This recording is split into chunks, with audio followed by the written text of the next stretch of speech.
Hello students, today we are going to start a new unit 4 electromagnetic induction and alternating current. So today we start its first chapter electromagnetic induction. देखो सब तो पहले इलैक्ट्रोमैग्नेटिक induction ਦਾ topic ਹੈ ਜਿਹੜਾ ਉਹ ਮੈਂ ਤੁਹਾਨੂੰ ਬਾਅਦ ਚ ਡਿਸਕਸ ਕਰਦੀ ਹਾਂ। ਆਪਣਾ ਫਰਸਟ ਟੌਪਿਕ ਹੈ that is a magnetic flux. Magnetic flux ਕੀ ਹੁੰਦੀ ਆ? ਮੈਗਨੈਟਿਕ ਫਲਕਸ ਹੈ ਜਿਹੜੀ ਉਹ ਆਪਾਂ ਪਿਛਲੇ 3rd ਯੂਨਿਟ ਦੇ ਵਿੱਚ ਵੀ ਪੜ੍ਹ ਚੁੱਕੇ ਹਾਂ। ਸੋ ਮੈਂ ਤੁਹਾਨੂੰ ਇੱਥੋਂ ਜਸਟ ਰੀਡ ਕਰਵਾ ਰਹੀ ਹਾਂ। 2-3 ਟੌਪਿਕਸ ਨੇ ਇਹਦੇ ਨਾਲ ਰਿਲੇਟਡ ਜੋ ਸੇਮ ਆਪਾਂ ਪਹਿਲਾਂ ਕਰ ਚੁੱਕੇ ਹਾਂ। ਮੈਗਨੈਟਿਕ ਫਲਕਸ ਕੀ ਹੁੰਦੀ ਆ ਕਿ ਕਿੰਨੀਆਂ number of magnetic lines of force ਨੇ ਜਿਹੜੀਆਂ ਇੱਕ ਪਰਟੀਕੂਲਰ ਏਰੀਆ ਦੇ ਵਿੱਚੋਂ ਪਾਸ ਕਰਦੀਆਂ ਨੇ। ਸਾਰੀ ਡਿਟੋ ਡਾਇਗਰਾਮ ਸਭ ਕੁਝ ਫਾਰਮੂਲਾ BA cos θ BA ਇਸ ਦਾ ਫਾਰਮੂਲਾ ਹੁੰਦਾ ਹੈ। ਸਾਰਾ ਕੁਝ ਆਪਾਂ ਪਹਿਲੇ ਕਰ ਚੁੱਕੇ ਹਾਂ। ਓਕੇ, ਸੋ ਇਸ ਨੂੰ ਤੁਸੀਂ ਰੀਡ ਕਰ ਲਿਓ। ਉਸ ਤੋਂ ਬਾਅਦ ਮੈਕਸਿਮਮ ਤੇ ਮਿਨੀਮਮ ਮੈਗਨੈਟਿਕ ਫਲਕਸ ਜਿਹੜੀ ਉਹ ਕੱਢੀ ਹੋਈ ਹੈਗੀ ਦੋ ਐਂਗਲਸ ਦੇ ਉੱਪਰ ਕਿ ਅਗਰ ਐਂਗਲ 0 ਹੋਏਗਾ means magnetic uniform magnetic field perpendicular ਹੋਏਗਾ ਪਲੇਨ ਆਫ ਸਰਫੇਸ ਤੇ ਦੈਨ ਫਲਕਸ ਹੈ ਜਿਹੜੀ ਉਹ ਮੈਕਸਿਮਮ ਹੋਏਗੀ ਤੇ ਮਿਨੀਮਮ ਉਦੋਂ ਹੋਏਗੀ ਜਦੋਂ ਐਂਗਲ ਕੀ ਹੋਏਗਾ 90 degree means uniform magnetic field ਹੈ ਜਿਹੜਾ ਉਹ ਅਲੋਂਗ ਦ ਸਰਫੇਸ ਹੋਏਗਾ। ਓਕੇ, ਸੋ ਇਸ ਤੋਂ ਬਾਅਦ ਆਉਂਦੀ ਹੈ ਮੈਗਨੈਟਿਕ ਫਲਕਸ ਡੈਂਸਿਟੀ ਔਰ ਸਟਰੈਂਥ ਆਫ ਮੈਗਨੈਟਿਕ ਫੀਲਡ ਔਰ ਮੈਗਨੈਟਿਕ ਇੰਡਕਸ਼ਨ। ਇਹ ਵੀ ਕੀਤੀ ਹੋਈ ਹੈ ਪਹਿਲੇ। ਮੈਗਨੈਟਿਕ ਫਲਕਸ ਡੈਂਸਿਟੀ ਕੀ ਹੁੰਦੀ ਹੈ? ਮੈਗਨੈਟਿਕ ਫਲਕਸ ਪਰ unit area that is phi upon A। phi symbol magnetic flux ਹੈ A ਏਰੀਆ। ਉਸ ਵੇਲੇ ਦੀਆਂ ਯੂਨਿਟਸ ਕੱਢੀਆਂ ਹੋਈਆਂ ਨੇਗੀਆਂ, ਇਹ ਵੀ ਤੁਸੀਂ ਕਰ ਲਈਆਂ ਸੀ। ਯੂਨਿਟਸ ਜਿਹੜੀ SI ਯੂਨਿਟ ਉਹ ਵੈਬਰ ਹੁੰਦੀ ਆ ਤੇ CGS ਯੂਨਿਟ ਹੈ ਜਿਹੜੀ ਉਹ ਮੈਕਸਵੈਲ ਹੈ ਤੇ ਵੈਬਰ ਤੇ ਮੈਕਸਵੈਲ ਦੇ ਵਿੱਚ ਜੋ ਰਿਲੇਸ਼ਨ ਹੈ ਉਹ ਵੀ ਕਰ ਲਿਆ ਸੀ। 1 ਵੈਬਰ 10⁸ ਮੈਕਸਵੈਲ ਦੇ ਕੋਲ ਹੁੰਦਾ ਹੈ। ਉਸ ਤੋਂ ਬਾਅਦ ਇਹਦਾ ਡਾਇਮੈਂਸ਼ਨਲ ਫਾਰਮੂਲਾ ਕੱਢਿਆ ਹੋਇਆ ਹੈ। ਸਿੰਪਲ ਫਾਰਮੂਲਾ ਲਗਾ ਕੇ ਕੀਤਾ ਹੋਇਆ, ਸੋਲਵ ਕਰ ਲਿਓ, ਇਹ ਵੀ ਹੋ ਜਾਊਗਾ। ਠੀਕ ਹੈ, एक बार मैं दस दिनी हाँ। फॉर्मूला होंगे phi is equal to BA cos θ। cos θ जो है एक डायमेंशनलैस क्वांटिटी है, ये +1 च कर लिया। ठीक है, सो B की वैल्यू की आ जाएगी F अपॉन QV होंगी है क्योंकि F is equal to QVB sin θ होंगे। sin θ फिर उत्थे की है कॉन्स्टेंट हैगा। ठीक है, सो QVB आ गया। B की वैल्यू F अपॉन QV होगी। सो फाई है जो कितना आ जाएगा अपने को FA cos θ upon QV। Value put की है फाई दे विच B दी। सो फाई की वैल्यू आ गई। ठीक है, FA cos θ स्किप करो because it's dimensionless quantity. Q है जो कि current is equal to charge upon time है तो चार्ज कितना आ गया करंट इनटू टाइम। उस बाद इन्हों के जस्ट फॉर्मूले पुट किए हुए हैं। After solving we get phi is equal to ml/t - 2a-1 और फ्लक्स एक स्केलर क्वांटिटी है। मैं 3rd यूनिट दसता सी तुहानू because it's a product of scalar because it's a dot product of magnetic field and area. So इसलिए की है स्केलर क्वांटिटी है। Now come to our new chapters topics. That first topic is electromagnetic induction. देखो electromagnetic induction की हुंदी है। मैं एक एक्सपेरीमेंट के थ्रू तुहानू ये समझा रही हैगी कि सपोज कर लो अपने कोल कोई कॉइल है।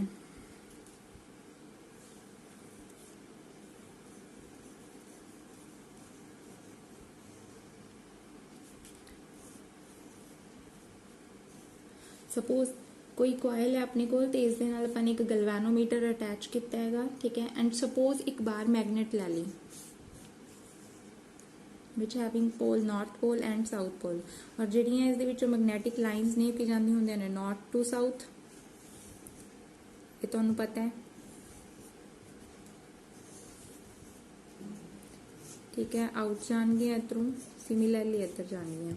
ठीक है, सपोज एक बार मैगनेट लेती है, इस दे विच मैगनेटिक फील्ड लाइनस होणगियां and they move from north to south and बाहर निकल रही ने। एंड दैन वैन भी bar magnet back and forth जो आप बैक एंड फोर्थ मूव करांगे then these field lines pass more जो नेड़े आऊगा मोर पास करनगियां। When we place bar magnet near नेड़े लैके आवांगे and vice versa means some time magnetic field lines ने जिहड़ियां घट जाणगियां जो दूर जाऊगा बार मैगनेट, जो नेड़े आऊगा उदों की होणगियां मैगनेटिक लाइनस इस दे विच अंदर ज़्यादा एंटर करनगियां कॉइल्स दे विच। मीनस फील्ड लाइनस घट हो रही ने वध हो रही ने। इसका मतलब की है कि फ्लक्स है जी चेंज हो रही है क्योंकि फ्लक्स की सी कि number of magnetic lines of force passes through a given coil और गिवन पर्टिकुलर एरिया। ठीक है, फ्लक्स चेंज हो रही हैगी। सो दैट्स वाई इत्थे की प्रोड्यूस हो रहा है EMF प्रोड्यूस हो रहा हैगा। EMF का मतलब हुंदा हैगा current that is electromotive force. Second unit च कितना होना ते जदों इस दे विच करंट प्रोड्यूस होएगा दैन फिर इहदे विच की होएगी गैल्वेनोमीटर है जिहड़ी वो डिफ्लैक्शन शो करेगी। ठीक है, ते इत्थे एक चीज़ तुहानू याद रखनी जरूरी है कि करंट जिहड़ा प्रोड्यूस होया है वो किहदे कारण प्रोड्यूस होया है, मैगनैटिक फ्लक्स दे चेंज होने के कारण, ना कि सिंपल मैगनैटिक फ्लक्स के कारण। तो मैगनैटिक फ्लक्स चेंज कदों हुई है, क्योंकि ये बाहर मैगनेट नू बैक एंड फोर्थ मूव किया आपां ने, तो इस दे विच की हैगा मैगनैटिक फ्लक्स चेंज हुई, क्योंकि कदी घटदी है कदी वध रही ने मैगनैटिक लाइन्स ऑफ फोर्स। घट कदों रही ने, जो दूर जा रही है, तो जो नेड़े आऊगी बाहर मैगनेट तो ये अंदर ज़्यादा लाइन्स एंटर करनगियां, ठीक है। तो वो लाइन्स के घटन वधन के कारण की है मैगनैटिक फ्लक्स चेंज हो रही है, तो मैगनैटिक फ्लक्स के चेंज होने के कारण इंड्यूस्ड EMF प्रोड्यूस हो रहा है, that is also called the EMF, electromotive force. तो इस प्रोसैस में इस फिनोमिना नूं की बोलते हैं आपां, इलैक्ट्रोमैगनैटिक इंडक्शन बोलते हैं, ठीक है।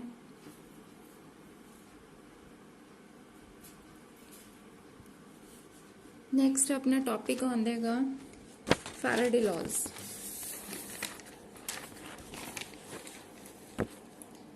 फैराडे लॉज ने, फैराडे का देखो फर्स्ट लॉ तो यही है, फैराडे ने फर्स्ट लॉ दे विच की कहा सी कि वैनएवर जो मैगनैटिक फ्लक्स लिंक्ड होंदी है किसी कॉइल दे नाल ते वो चेंज होंदी है तो इंड्यूस्ड EMF प्रोड्यूस होंदा कॉइल दे विच, ठीक है।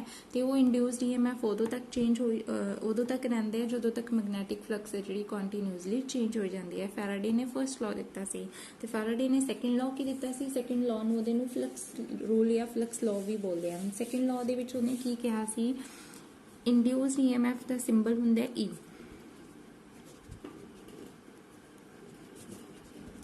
that is Faraday's second law, or we can say that it's a flux rule, ठीक है।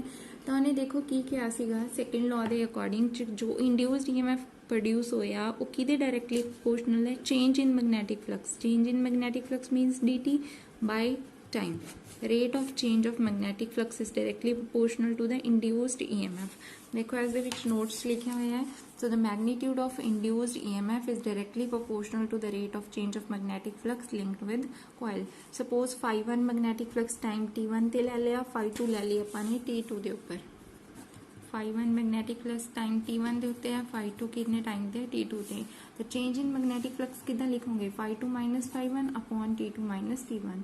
इस फॉर्मूले ਨੂੰ ਤੁਸੀਂ ਇੱਦਾਂ ਵੀ ਲਿਖ ਸਕਦੇ ਹੋ ਜਾਂ ਫਿਰ ਇੱਦਾਂ ਵੀ ਲਿਖ ਸਕਦੇ ਹੋ ਕਿ ਇਹਦੇ ਪ੍ਰੋਪੋਰਸ਼ਨੈਲਿਟੀ ਹਟਾਉਂਦੇ ਆ ਤਾਂ ਹਮੇਸ਼ਾ ਕਾਂਸਟੈਂਟ ਲੱਗਦਾ ਹੈ ਤੇ ਇੱਥੇ ਕਾਂਸਟੈਂਟ ਕਿੰਨਾ ਲੱਗ ਗਿਆ k।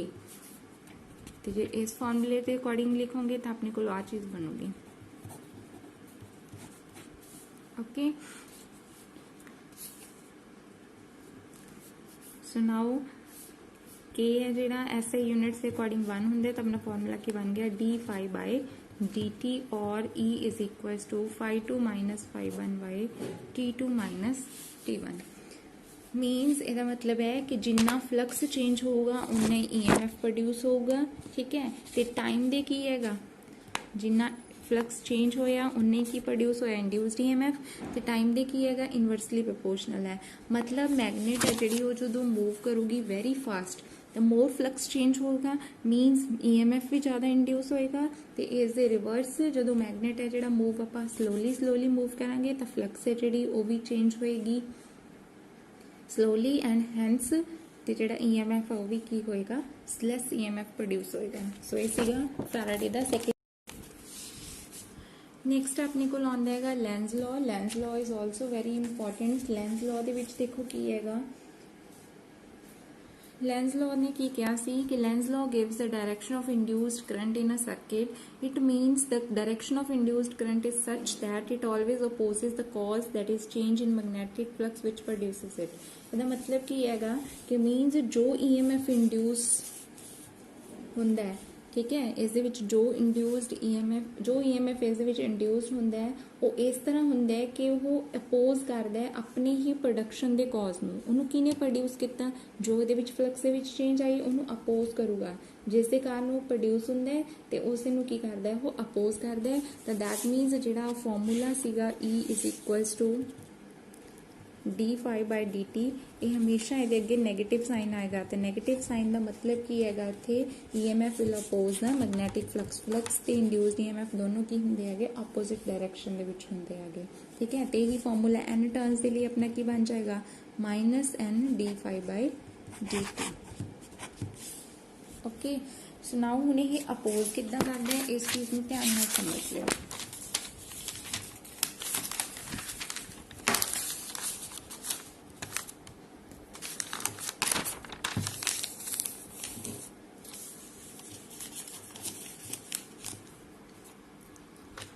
सपोज अपने कोल कोई भी कोयल है, ठीक है, तो उसके नेड़े आप एक बार मैगनेट नूं लैके आए, south pole north pole. Magnet के नेड़े आउण दे नाल इहदे विच की होएगा, फ्लक्स चेंज होगा, क्योंकि जो नेड़े आया वही सेम प्रोसेस जो पहले समझाया, तो EMF इंड्यूस होएगा। तो जो EMF इंड्यूस होएगा उसकी जो डायरैक्शन है वो की होगी, ਇਹਦਾ मीनिंग की हैगा, एंड वो कॉयल है जी मैगनेट नूं की करूगी, अपने कोल आउण तो रोकूगी। क्यों रोकूगी? क्योंकि देखो ये नॉर्थ पोल है, क्योंकि इस दे विच की हो रहा हैगा, करंट इंड्यूस कराना, करंट इंड्यूस करवा रहे हैगा, तो यही की करती है, हमेशा उसनों अपोज करती हैगी according to the Faraday's second law, उसनों अपोज करती हैगी। ठीक है, तो जो जेकर वो अपोज करती है तो यदा मतलब की हैगा कि इत्थे नॉर्थ पोल होएगा, इसका भी ये इंड्यूस्ड नॉर्थ है, ये नॉर्थ पोल एक्चुअल है मैगनेट का। ठीक है, तो नॉर्थ दे विच हमेशा डायरैक्शन जी करंट की की होंगी है like this, that is the anti clockwise. ठीक है, तो इससे रिवर्स की होएगा, जो उल्टा लीए अपन तो उसके विच की होएगा, क्लॉकवाइज होएगा, क्योंकि वो की बन जाएगा साउथ पोल बन जाएगा। इस तो बाद फ्लैमिंग का राइट हैंड रूल है, जनरेटर रूल, वो तुसी ने 10th क्लास ਦੇ ਵਿੱਚ ਕੀਤਾ ਹੋਇਆ ਹੈਗਾ, रीड कर लियो। एक बार मैं दस दिनी हाँ उस रूल के अकॉर्डिंग की होंगे है, राइट हैंड रूल के according, Fleming right hand rule के अकॉर्डिंग स्ट्रैच करनी होंगी आपने फर्स्ट फिंगर, सैंट्रल फिंगर ते थंब, ते तीनों आपस में म्यूचुअली परपेंडिकुलर होंगे ने। तो जो थंब है वो रिप्रेजेंट करता है मोशन कंडक्टर का, फर्स्ट फिंगर रिप्रेजेंट करती है मैगनैटिक फील्ड नू, एंड थर्ड जी सैंट्रल फिंगर है वो रिप्रेजेंट करती होंगी है इंड्यूस्ड करंट नू। इस तो बाद नैक्सट टॉपिक अपना हैगा सैल्फ इंडक्शन, जो कि बहुत ही इंपॉर्टेंट टॉपिक हैगा। सो नाउ सैल्फ इंडक्शन देखो की हुंदी है।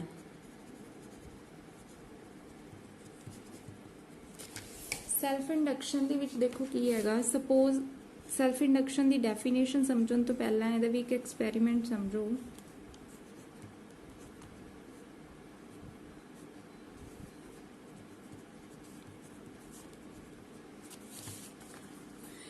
कॉयल लीती है, ठीक है, कनैक्ट की बैटरी दे नाल, एक कॉयल है बैटरी दे नाल कनैक्ट की की लगाई है आपने। ठीक है, हुण देखो जो करंट के की नू प्रैस करूँगे तो इस विचों करंट जाएगा, तो करंट है जी डायरैक्शन की होएगी P1 टू P2, करंट गया P1 टू P2 मीनस तुसीं सोचोगे कि जे करंट गया है, ठीक है, तो फील्ड किवें चेंज होया है, तो हेयर करंट है जिहड़ा वो कॉन्सटेंट फील्ड क्रिएट नहीं करता हैगा। देखो फर्स्टली जो आप की नू ऑन करांगे तो सर्किट है जिहड़ा वो की हो जाएगा, क्लोज हो जाएगा, मीनस उस स्लोली करंट है जिहड़ा हौली करंट है जिहड़ा वो कॉयल दे अंदर गया, एंड दैट मीनस मैगनैटिक फील्ड भी स्लोली वध रहा है, तो हौली मैगनैटिक फ्लक्स जिहड़ा है वो भी इनक्रीज हो रहा है। बट एक सिचुएशन की आएगी कि हौली जिहड़ा मैगनैटिक फ्लक्स हैगा वो चेंज होना शुरू होएगा, तो जो फ्लक्स चेंज होना शुरू होया तो दैट मीनस उत्थे इंड्यूस्ड EMF प्रोड्यूस हो गया। ठीक है, तो यही आप इलैक्ट्रोमैग्नैटिक इंडक्शन की डेफिनेशन पढ़ी है, इंड्यूस्ड EMF प्रोड्यूस होया तो किहदे कारण होया, इलैक्ट्रोमैग्नैटिक इंडक्शन के कारण, तो लेंस लॉ के कारण वही EMF है जिहड़ा क्योंकि लेंस लॉ ने की कहा सी कि जो EMF प्रोड्यूस होंदा है वो की करदा हैगा, अपोज करदा है अपने ही कॉज के प्रोडक्शन के कॉज नू। ठीक है, तो उसका कॉज ऑफ प्रोडक्शन कौन हैगा, हुण इत्थे जिहड़ा ये करंट गया, इस करंट के कारण इहदे विच की होया, मैगनैटिक फ्लक्स चेंज होया। ठीक है, तो इत्थे इंड्यूस्ड करंट प्रोड्यूस हो गया, तो उस इंड्यूस्ड करंट की जिहड़ी डायरैक्शन हैगी वो की होएगी P2 टू P1।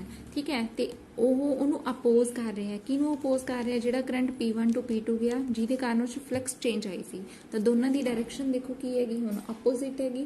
ठीक है, तो induced current P2 to P1 गया, दैन स्लोली जो आपां स्विच ऑफ करांगे तो करंट है जिहड़ा वो की होएगा, डिके होना शुरू हो जाएगा, खत्म होना शुरू हो जाएगा।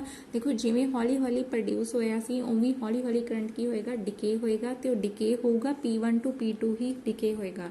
ठीक है, तो जिहड़ी फिर डिके करंट की डायरेक्शन है वो भी इंड्यूस्ड करंट दे नालों की हैगी ऑपोजिट डायरेक्शन हैगी। ठीक है, तो मीनस इस दे विच देखो हुण सैल्फ इंडक्शन का मतलब की है कि वो फिनोमिना जिस दे अकॉर्डिंग इंड्यूस्ड EMF है जिहड़ा वो कॉइल दे अंदर प्रोड्यूस होया। क्यों प्रोड्यूस होया? क्योंकि मैग्नैटिक फ्लक्स सी जिहड़ी उस कॉइल दे अंदर की हुई हैगी चेंज हुई है। मीनस सैल्फ खुद ही होया उस कॉइल दे अंदर सब कुछ, and this is known as a self induction.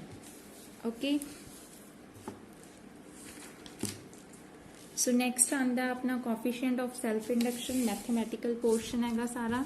Coefficient of self induction दे विच की हैगा, हुण सपोज आई करंट है जिहड़ा वो फ्लो कर रहा है किसी कॉइल दे विच। ठीक है, तो मैग्नैटिक फील्ड है जिहड़ा उस कॉइल दे अराउंड सैटअप हो जाएगा। तो जो मैग्नैटिक फ्लक्स लिंकड होया कॉइल दे विच जो चेंज होया वो किस दे डायरैक्टली प्रोपोर्शन होएगा कि कितना करंट उस चों पास होगा। क्योंकि हुण तक जिन्ने बार भी मैंने देखो समझाया ये गल कही है कि करंट है जिहड़ा वो एंटर किया मीनस करंट प्रोड्यूस होया, उस करंट के कारण मैग्नैटिक फ्लक्स है जिहड़ी वो की हुंदी हैगी चेंज हुंदी है। फ्लक्स के चेंज होने के कारण इंड्यूस्ड EMF करंट प्रोड्यूस होंदा है। तो जिन्ना आपां करंट देवांगे उन्नी ही की होएगी फ्लक्स चेंज होएगी। तो मीनस फॉर्मूला की बन गया phi is directly proportional to I. तो फाई है जिहड़ी प्रोपोर्शनैलिटी नूं जेकर आपां हटावांगे तो कॉन्सटेंट की लगेगा इत्थे L. L is a symbol of inductance. ठीक है, तो इनू कॉन्सटेंट ऑफ प्रोपोर्शनैलिटी कहते हैं, इनू कहते हैं सैल्फ इंडक्टेंस या सैल्फ इंडक्शन। हुण देखो अगर अपनी करंट की वैल्यू 1 है, 1 एम्पीयर करंट जा रहा है तो फाई है जिहड़ा वो किहदे इक्वल आ जाएगा एल दा। तो इसनूं अगर आपां थोरैटिकली बोलना होवे तो थोरैटिकली इसकी डेफिनेशन की लिखोगे कि जो coefficient of self induction L है is defined as equals to the magnetic flux linked with coil through which unit current है जिहड़ा वो की कर रहा हैगा फ्लो कर रहा हैगा। ठीक है, ना according to the Faraday's law, Faraday ने सैकेंड लॉ दे विच की कहा सी कि जो इंड्यूस्ड EMF है वो किस दे इक्वल हुंदा है minus D phi by D T. Put the value of phi from equation number 1. So what we get? Minus d Li by dt. ठीक है, L है जिहड़ा कांस्टेंट है बाहर आया that is D I by D t. Mind now d I by D t का मतलब की है ratio of change of current या rate of change of current in the coil. Negative sign वही शो कर रहे हैं कि वो अपनी इंड्यूस्ड EMF के नेचर नूं की करदा हैगा अपोज करदा है मैग्नैटिक फ्लक्स नूं। ठीक है, तो हुण देखो इस इक्वेशन दे विच अगर d I by D t की वैल्यू 1 है तो E है जिहड़ा वो किस दे इक्वल आ जाऊगा L दे। Means coefficient of self inductance है जिहड़ा न्यूमेरिकली इंड्यूस्ड EMF के इक्वल कदों होएगा जदों rate of change of current कितना होएगा 1 यूनिट ही होएगा। ठीक है, नाउ इस दी आपां यूनिट्स फाइंड आउट करनियां नेगियां। यूनिट्स देखो इस दी की होणगियां, अगर इस फॉर्मूले चों भी यूनिट्स कट सकते हो तुसीं। ठीक है, या फिर इस फॉर्मूले चों भी कट सकते हो। तो जेकर इस फॉर्मूले के विचों मैं एक फॉर्मूले चों कढ़ के दिखा रही हाँ, दूसरे चों तुसीं कर लियो अपने आप solve. Phi by I, phi है जिहड़ा की हुंदी है मैग्नैटिक फ्लक्स, उसकी यूनिट की हुंदी हैगी वैबर। करंट की की हुंदी हैगी एम्पीयर। तो की बन जाएगा वैबर पर एम्पीयर। वैबर पर एम्पीयर नूं होर की कहंदे हैगे हैनरी। ये भी पहला आपां कर चुके थर्ड यूनिट दे विच। ठीक है, सिमिलरली इस फॉर्मूले दे विचों यूनिट्स कढ़ियां होई ने। इस फॉर्मूले दे विचों यूनिट्स देखो किवें कढोगे, उपर की आ जाएगा आपां नूं कितनी यूनिट्स चाहिए नेगियां एल दी यूनिट्स चाहिए ने। सो फॉर्मूला की बन जाएगा उस चों भी मैं करके दिखाई दिंदी हाँ। L is equals to E that is D I by D T. इदा दा नीचे की हो गया एम्पीयर पर सेकंड, ऊपर की आएगा वोल्ट, तो की बन जाएगा वोल्ट पर एम्पीयर सेकंड। तो भी की हुंदा है हैनरी। ओके, इस तो बाद इहदा डायमेंशनल फार्मूला किद्दे होया है। डायमेंशनल फार्मूला देखो किवें कढोगे। फॉर्मूला से अपना E is equals to L D I by D T. ठीक है, सो L है जिहड़ा वो किस दे इक्वल आ गया E by D I by D T. Current upon time है तो E है जिहड़ा वो की हुंदी हैगी EMF, तो वो किहदे इक्वल हुंदी है 10th क्लास पढ़िया होना तुहाने फॉर्मूला वर्क अपॉन चार्ज। ठीक है, तो वर्क दी यूनिट्स की हुंदियां नेगियां ML2T-2। चार्ज है जिहड़ा वो किहदे इक्वल हुंदा हैगा दैट इज अ क्यू, क्योंकि अपना फॉर्मूला हुंदा है current is equals to charge upon time. तो चार्ज क्या हुआ current into time that is A into T. ठीक है, तो ऊपर का देखो अपना बन जाऊगा फॉर्मूला ML2T-3 अपॉन नीचे की आ जाऊगा d I by D t. D I by D t का मतलब की है d I that is A का की हो गया एम्पीयर, या फिर इनू ऐदा लिख लो करंट है जिहड़ा करंट का की आ जाऊगा charge upon time. Charge upon time मतलब या तो लिख ही लो charge upon time mL/t-3 upon charge upon time का हो गया I into I that is A square, नीचे ए स्केयर बन गया। सो फॉर्मूला बन गया अपना mL/t-2a-2। तो सॉल्व कर लो। ओके नैक्सट अपना आती हैगी self inductance of a solenoid. Article है हुण इस दे उपर सॉलीनॉइड की सैल्फ इंडक्टेंस कढनी है आपां ने। देखो इस दे विच की हैगा सपोज आपां ने एक सॉलीनॉइड लिता जिसकी लेंथ कितनी ले ली एल। लॉन्ग सॉलीनॉइड लिता जिसकी लेंथ कितनी लई हैगी एल लेंथ ले ली। सपोज उस दे विचों आई करंट है जिहड़ा वो एंटर कर रहा हैगा। ठीक है रेडियस कितना ले लिया उसकी R, area of cross section कितना ले लिया A, number of turns N ले लिया। नाउ ਆਪਾਂ ਨੂੰ पता है कि जो करंट पास करता है सॉलीनॉइड के विचों तो मैगनैटिक फील्ड होएगा सॉलीनॉइड के अंदर, तो मैगनैटिक फील्ड है जो कितना होएगा B is equal to mu naught N into I. और ये चीज़ आपां 3rd यूनिट के कर चुके हैं। ठीक है तो मैगनैटिक फील्ड ईच टर्न के कितना हो जाएगा, ईच टर्न का मैगनैटिक फील्ड किवें कढोगे ईच टर्न के नाल मल्टीप्लाई करके उस एरिया के नाल, तो कितना आ जाएगा अपने को म्यू नॉट N इंटू आई इंटू उसका एरिया। सो ये आ गई अपनी एक टर्न की मैगनैटिक फ्लक्स। ठीक है तो टोटल मैगनैटिक फ्लक्स आप किवें कढांगे, टोटल मैगनैटिक फ्लक्स कढन वास्ते टोटल नंबर ऑफ टर्न्स के नाल मल्टीप्लाई करना पऊगा। टोटल नंबर ऑफ टर्न्स कितनियां ने देखो नंबर ऑफ टर्न्स n ने तो टोटल लेंथ l है तो कितनी होगी n इंटू एल। सो ये अपना बन गया formula phi is equal to mu N I. इनू सॉल्व करोगे n square mu naught I A L से आ गई अपनी magnetic flux linked with each turn. ठीक है तो total turn sorry so L है जी वो सैल्फ इंडक्टेंस होंगी है तो अपना फॉर्मूला की होएगा phi is equal to L into I. Value put कर दो अपने क्योंकि अपा की कढनी है सॉलीनॉइड की इंडक्टेंस कढनी हैगी। फॉर्मूला आ जाऊगा फाई अपॉन आई, ऐसे विच फाई की वैल्यू पुट कर दो N square mu naught I A into L. नीचे आई है आई नाल I cancel so it becomes N square mu naught A into L. से आ गई अपनी एल की वैल्यू। ओके सो इसी का सारा about self inductance. Next topic आता है अपना म्यूचुअल इंडक्टेंस। हम देखो म्यूचुअल इंडक्टेंस की होंगी हैगी सैल्फ दोनों च फर्क सिर्फ इन्ना क्या है सैल्फ इंडक्टेंस के विच अपने कोल की सीगा सैल्फली इको ही कॉइल लीती सी, इस विच आपां 2 कॉइल्स लवांगे।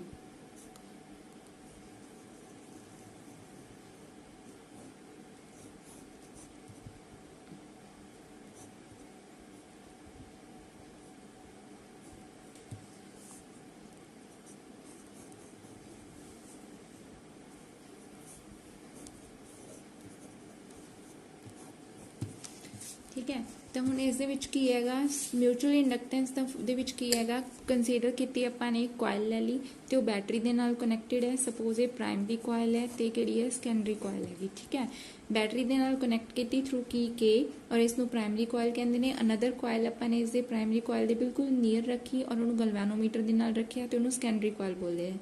तो जदों देखो जिवें ही आपां ने की के प्रेस कीती ठीक है तो गलवैनोमीटर है जिहड़ा वो की शो करेगा डिफ्लैक्शन शो करेगा। वाई जदों की नूं आपां प्रेस करांगे तो करंट है जिहड़ा इस विचों फ्लो कीता जिवें ही देखो करंट फ्लो करूगा इस दे अराउंड की बन जाएगा मैगनैटिक फील्ड लाइनस बन जाएंगियां तो उन्हां मैगनैटिक फील्ड लाइनस का असर इस दे उपर भी होएगा। Means we can say that कि मैगनैटिक फील्ड है जिहड़ा पी पी प्राइमरी कोयल के अराउंड ਵਧਣਾ शुरू होएगा तो मैगनैटिक फ्लक्स है जी लिंकड विद सैकेंडरी कोयल ये भी फ्लक्स चेंज आएगी तो फ्लक्स चेंज होने के कारण इस इंड्यूस्ड EMF प्रोड्यूस होएगा यही तो इलैक्ट्रोमैगनैटिक इंडक्शन का फिनोमिना है ठीक है तो मीनस करंट प्राइमरी कोयल के पास होएगा ठीक है फ्लक्स किस च जाके चेंज हुई है सैकेंडरी कोयल की फ्लक्स चेंज हुई तो इंड्यूस्ड EMF है जो प्रोड्यूस होया तो गैल्वेनोमीटर की शो करेगा डिफ्लैक्शन तो भी कहते हैं म्यूचुअल इंडक्शन तो डेफिनेशन की लिखोगे कि वो फिनोमिना इंड्यूस्ड EMF प्रोड्यूस करने का सैकेंडरी कोयल के विच जो करंट है जोड़ा वो की हो रहा है टाइम के नाल चेंज हो रहा है उसकी प्राइमरी कोयल के विच या नियर बाय कोयल कह सकते हो ठीक है ना इस रिलेटेड फिर आप हम कोएफिशिएंट कढ़ना है तो उस तो बाद फिर सेम सॉलिनॉइड का केस करना है कोएफिशिएंट किवें आऊगा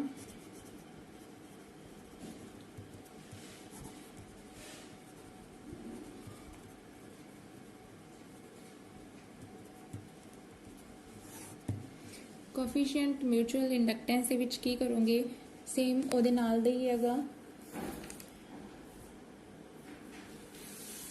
अकॉर्डिंग टू डेफिनेशन देखो हम इतने चेंज हो जाऊगा डेफिनेशन की सीगा अपने को पहला कोएफिशिएंट ऑफ सेल्फ इंडक्टेंस की सीगा कि जो मैगनैटिक फ्लक्स लिंक्ड विद कोयल है वो डायरैक्टली प्रोपोर्शनल होंगी है कि जिन्ना आप करंट दिने हुण फ्लक्स किस कोयल के चेंज हुई है सैकेंडरी कोयल के डायरैक्टली प्रोपोर्शनल होगी उस करंट के जो किस पास होया सी प्राइमरी कोयल के प्रोपोर्शनैलिटी हटाई तो इतने कॉन्सटेंट लगेगा उत्थे L सी इतने की है M म्यूचुअल इंडक्टेंस का ठीक है सो M की है कांस्टेंट ऑफ प्रोपोर्शनैलिटी और called as coefficient of mutual induction और म्यूचुअल इंडक्टेंस सो M की वैल्यू कितनी आ रही है अपनी φS अपॉन IP हम देखो अगर IP की वैल्यू 1 है तो M है जो φS के इक्वल हो जाएगा means mutual inductance of two coil और सर्किट कैन बी डिफाइंड और equals to the magnetic flux linked in the secondary coil due to which unit current that is flowing in the primary coil so Faraday law के according E किस दे equal होंदा है minus D phi by D T same phi की value phi S की value इत्थे कढ लांगे आपां क्योंकि फ्लक्स है जिहड़ी ओह किहड़ी कोयल चेंज लिंक्ड है सॉरी EMF जिहड़ा ओह किहड़ी कोयल दे विच इंड्यूस होया secondary coil so that's why मैंने इत्थे ES लिखिया ES is equals to minus D phi by D S minus D by D T phi S की वैल्यू कितनी है M into IP constant M है आउटसाइड सो अपने को की बनया DIP बाय DT सेम DIP बाय DT का मतलब की है इत्थे that is a change of current in the primary coil with respect to the time so coefficient of mutual inductance है जो कि इक्वल आ जाऊगा इंड्यूस्ड EMF जो सैकेंड कोयल दे विच इंड्यूस होई हैगी कदों when rate of change of current है जो वो प्राइमरी कोयल दे विच कितना है यूनिट ही होएगा नैक्सट यूनिट्स ने यूनिट्स सेम वही आउणगियां henry volt per ampere second या फिर we can say that 1 weber per ampere या हेनरी ठीक है डायमेंशनल फार्मूला सेम वही ML2T-2 A-2 same dimensional formula same हो है क्योंकि दोनों ही की ने इंडक्टेंस नैक्सट हूँ आर्टिकल हैगा mutual inductance between the two solenoid two long solenoids so इस की हो जाएगा हुण देखो सपोज एक सॉलिनॉइड लेता उसके बिल्कुल ऊपर सैकेंड सॉलिनॉइड है जो की है वाउंड किया होएगा this is a first solenoid this is a second solenoid first solenoid के विचों करंट एंटर किया I1 ठीक है तो ये की कर लोगे कि consider two long solenoid S1 S2 such that S2 है जो सराउंड किया होया S1 के उपर लेंथ है जी दोनों की की है L है तो दोनों का एरिया भी कितना ले लिया अपने एरिया ऑफ क्रॉस सैक्शन कि दिता होएगा A लिता होया है ये सपोज पहले नंबर ऑफ टर्न्स N1 ने दूसरे किनिया ने N2 ने याद रखियो N1 किस ने S1 च ਤੇ N2 नंबर ऑफ टर्न्स कि ने सैकेंडरी कोयल S2 दे विच सॉरी सॉलिनॉइड सैकेंड दे विच हुण देखो अगर I1 करंट है जिहड़ा वो पास करदा सॉलिनॉइड S1 दे विचों तो जिहड़ी मैगनैटिक फील्ड हैगी इनसाइड द सॉलिनॉइड ठीक है S1 तो ਉਹਦਾ फार्मूला अपने कोल की बनेगा क्योंकि जिहड़ी सॉलिनॉइड दे विच मैगनैटिक फील्ड है ਉਹਦਾ फार्मूला हुंदा mu naught N into I ठीक है तो फर्स्ट वाले दी मैगनैटिक फील्ड कितनी आ जाएगी म्यू नॉट N1 उस नंबर ऑफ टर्न्स ने I1 की है उसदे विचों करंट जा रहा है ठीक है तो हुण देखो मैगनैटिक फ्लक्स ईच टर्न नाल आपां किवें लिखदे हुंदे आ हुण फ्लक्स है जिहड़ी वो किस च चेंज हुई है सैकेंड दे विच सो फाई 2 लिखिया है इस करके मैगनैटिक फील्ड B1 इनटू उसदा एरिया ठीक है सिमिलरली सैकेंड दे विच लिख देनी हैगी पहले दी वैल्यू पुट करो, टोटल मैग्नेटिक फ्लक्स सैकेंड वाले कितनी हो जाएगी N2 इंटू एल।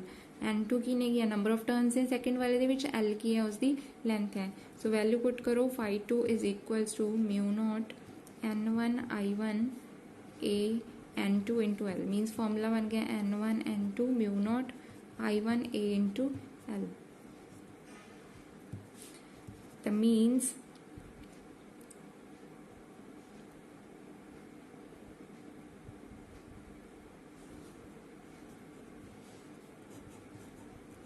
ਹੁਣ देखो जी आ चीज़ है कि है म्यूचुअल इंडक्टेंस का फॉर्मूला है, ठीक है। तो इनू मैं की लिख सकती हाँ M12 means mutual inductance when current है जोड़ा किस कॉइल दे विच एंटर किया, फस्ट कॉइल दे विच करंट है जोड़ा एंटर किया, तो सैकेंड कॉइल दे विच की प्रोड्यूस होया है अपने को मैगनैटिक फ्लक्स है जी चेंज हुई हैगी, ठीक है।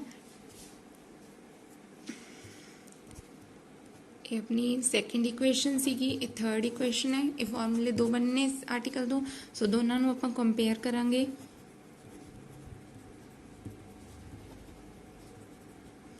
कैंसल, सो M12 दी वैल्यू है जी अपने कोल कितनी आ गई,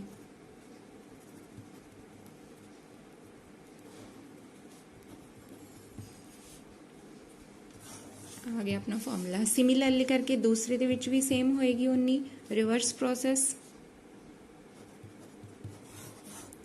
मीनस दोनों इक्वल ने, तो दोनों नू आपां की लिख सकते हैं कैपिटल M दे इक्वल, ठीक है। तो कितनी आई है mu naught N1 N2 into L. इस तो बाद लास्ट टॉपिक हैगा फौकॉल्ट करंट या फिर एडी करंट। देखो हुण तक आपां ने ये प्रोसेस पढ़िया कि इलैक्ट्रोमैग्नैटिक इंडक्शन का फिनोमिना ही है कि अगर एक कोयल लीती आपां ने और उस दे विच आपां ने की कीता बाहर मैगनेट नूं अगे पिछे मूव कराने आ, ठीक है। तो मैगनैटिक लाइनस ने जिहड़ियां वो वेरी करदियां ने, मैगनैटिक लाइनस दे वेरी करन दे नाल फ्लक्स है जिहड़ी वो चेंज हुंदी है, फ्लक्स दे चेंज होण दे नाल की प्रोड्यूस हुंदा है इंड्यूस ईएमएफ, ये पढ़िया सीगा, ठीक है। हुण देखो सपोज अगर आपां उस कोयल की जगह मैं एक बल्क पीस ले ला, ठीक है, बल्क पीस ले लिया मैंने एक किसी भी चीज़ का कंडक्टर का, ठीक है, और उस दे नेड़े मैं एक मैगनेट लेके आई नॉर्थ साउथ, तो ਉਹਦੇ कारण भी सेम ਉਹੀ ਜਦੋਂ ਉਹਨੂੰ ਅੱਗੇ ਪਿੱਛੇ मूव करावांगे तो मैगनैटिक लाइनस वेरी करनगियां, मैगनैटिक लाइनस वेरी ਕਰਨ ਦੇ ਕਾਰਨ ਉਹਦੇ ਵਿੱਚ ਕੀ ਸੀਗਾ ਸਿੰਪਲ ਕਰੰਟ ਐਂਟਰ ਕਰਦਾ ਸੀ, ਬਟ ਇਸ ਦੇ ਵਿੱਚ ਕਰੰਟ ਹੈ ਜਿਹੜਾ ਉਹ ਕਿਹਦੀ ਫਾਰਮ 'ਚ ਹੁੰਦਾ ਹੈ ਸਰਕੂਲਰ ਦੀ ਫਾਰਮ ਦੇ ਵਿੱਚ, ਤੇ ਇਹਨੂੰ ਹੀ ਕੀ ਬੋਲਦੇ ਹੈਗੇ ਐਡੀ ਕਰੰਟ, ठीक है। इसनों बोलते हैं एडी करंट। तो मीनस डेफिनेशन की दे विच देखो की लिखा हुआ है कि van ever magnetic flux changes through a loop और वायर और कॉयल ईएमएफ प्रोड्यूस होंदा है, बट अगर मैगनैटिक फ्लक्स चेंज होंदी है किसी conductor they which in the form of sheet और प्लेट और दैन द इंड्यूस्ड ईएमएफ जिहड़ा या करंट प्रोड्यूस होएगा वो किहड़ा करंट होएगा एडी करंट। नाउ आपां नूं पता है ओहम्स लॉ दे अकॉर्डिंग V किहदे कोल हुंदा है IR दे, ठीक है। तो फिर इस दे विच फॉर्मूला की बनेगा अपने कोल V की है इत्थे induced EMF that is E is equals to current है जिहड़ा eddy current I into R resistance. So I की वैल्यू कितनी आ गई अपने को E/R। नाउ फैराडे लॉ के अकॉर्डिंग E है जो किहदे कोल हुंदा है माइनस d∅/dt। सो I है जो एडी करंट की वैल्यू कितनी आ जाएगी माइनस d∅/dt/R। सो फार्मूला आ गया अपना एडी करंट का। और एडी करंट्स ने जोड़े बेसिकली वो करंट ने जो बॉडी कंडक्टर की बॉडी इंड्यूस होंगे ने due to the change in magnetic flux linked with the conductor. और दी कुछ एप्लीकेशनस ने डायरैक्ट तो उन्हें याद नहीं ने मैगनैटिक ब्रेक्स ने जोड़े ट्रेन के उत्थे यूज होंगे है स्पीडोमीटर्स के dead beat galvanometer induction furnace metal detection. इन्होंने ज़्यादा डिटेल करने की जरूरत नहीं है, बस इन्ना तो एप्लीकेशनस पता होनी चाहिए ने। So now your chapter is completed.